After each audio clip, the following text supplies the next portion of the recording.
Assalamu alaikum, урматтуу Москвалардын катталуучулары, амансыздарбы туугандар. Мен кадимкидей эле аялдамада видеолорду монтаждап, аркы берки кылып отуруп калчу адатым бар.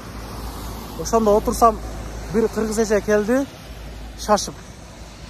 Убактың барбы деп калды. Неге десем, бир кыргыз балдар телефонумду автобустан сурады, анан кийин бердим эле, бирөөгө чалып алайын дегенден, анан эле бир топ убакытка чейин аркы берки кылып турду дагы, анан берип койду. Кыялыма ошо 900гө кирип жазайынчы деген бир ой келип, кирсем эле дейт 6274 сом акчам бар эле, 74 рубльди калтырып 6200ду алып коюптур дейт. Жанагы же шок болуп калыптыр.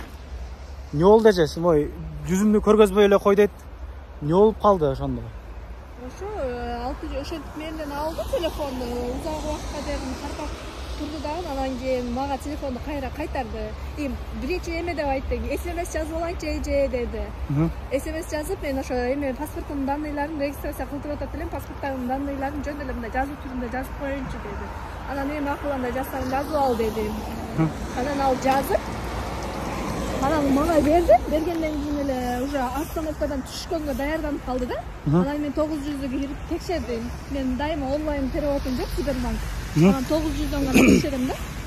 Кирип текшерсем, менин акчам жок да, 74 сом эле акчам калган. Анан артынан секин түштүм. Болгон акыркы акчаңыз беле? Ооба, болгон акыркы акчам болчу. Анан мен түштүм. Түшүп, сен акчамды кайра обратно котор мага дедим да. Жакшы нерсе айттыңыз. Ооба, жакшы айттым. Мен жаман сүйлөгөн жокмун. Акчамды котор дедим.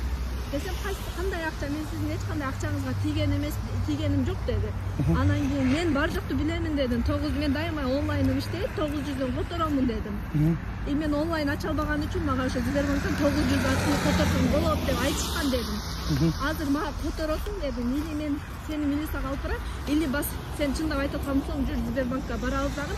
Мен азыр акыркы эмеде кимге акча которгонун текшеребиз дедим. Десем эле, уун чыкпастан кызарып мага кайра акчаны которду.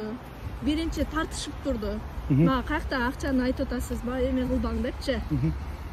Котор болбосо эметем десем, ошентти. Анан мен аны телефонго сүрөткө тартып алайын десем, бетин бекитип менден качты да.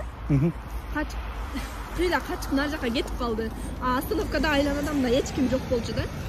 Сала эле жерден токтоп түштү да, алгылачы. Анан мен да артынан түшкөнгө туура келди, потому что алар канча, бирөө элеби? Бирөө эле, бирок бирөөлөргө чалып атты да, чалып сурап атты. Сүйлөшүпчү, анан кийин өзүм баягы көрдүм, остановкага келип түштү.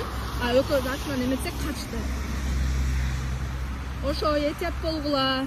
Ошентип телефонду бирөө жарымы сураса, бербегиле. Даже кыргыздар дагы сураса.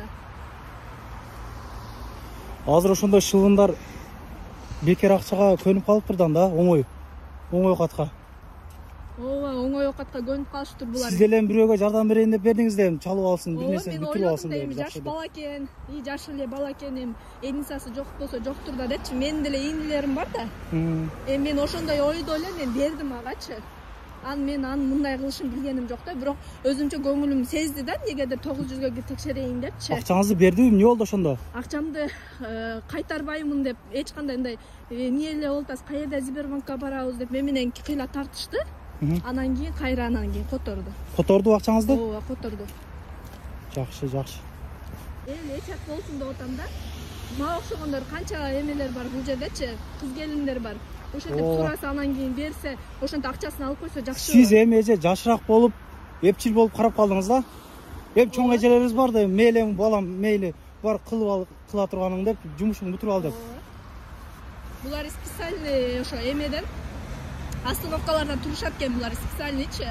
Өзү ошо кыргыз, өзүгө ошондой жөнөкөй адам чыкса, кошулуп чыгат экен. Карап туруп эле дең. Анан кийин телефонуңузду берип туруңуз деп сурап, ошо эмеде автобуста эле. Анан эмеде түшүп калат экен. Демек, бул метродо деле кылышы мүмкүн да бул нерсеничи. Если мен ал остановкадан түшүп калып, мен өтүп кеткенде, мен акчасыз калмакмын да, ал баланы каяктан тапмакмын. Мен кайра обратно баргымча ал кетмек да. Текстильщикиден Дубровкага карап отурганмын да, мен автобуста. 79го отурганмын. Каналга катталып коюңуздар. 900 мисалы үчүн көбү биздикилер билбейт да, 900дөн кантип акча которду. Азыр сен деле менден. Мисалы эже мен билбейт элем ачыгы. Ал сизден которот деп сен мага менден сурадың туурабы? О. Мен сага көрсөттүм. Ошол 900дөн которгон оңой чеми онлайнга кирип которгондон көрөчү. Буга только эле өзүнүн эле Сбербанк эмесин жазат, номер уланган номерин жазат, Сбербанкка уланган. Болду, акчаңар ошого өтүп калат. Болду ошо менен. Акчасыз каласыздар, куру жалап каласыздар. Туугандар, биз азыр где-то бир остановка наракта турат элем. Эже баргыча ужалар берака басты. Анан аркасынан кыйла куудум мен. Алар бирөө нарака басты, көрөсүң 3 бала болуп калдылар. Аркасынан кыйла куудум, бир парковкага кирип жоколуп кетти, кыскасын айтканда. Бир заправкада бир баланы айттым, көрө жүр деп. Ал өзбек бала экен, ошто. Алла разы болсун, туугандар, бүжүмдүктө бололук. Ошондой кылып кууп жетпей калдым. Бир жүзүнү бир көргөзөйүн дедим эле. Бир таанып алгыла деп айтайын дедим эле. Аманда туруңуздар, туугандар. Туугандар, кыргыз бир тууганыбыз ДТП болуп кыйналып калыптыр. ДТП болгон машинасы арендада жүргөн машина экен.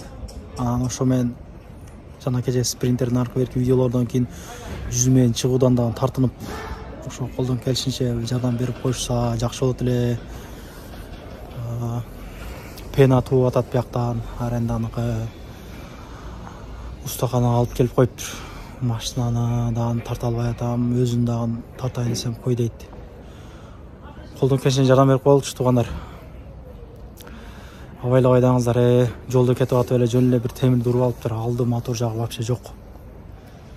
Кыйналып калыптыр.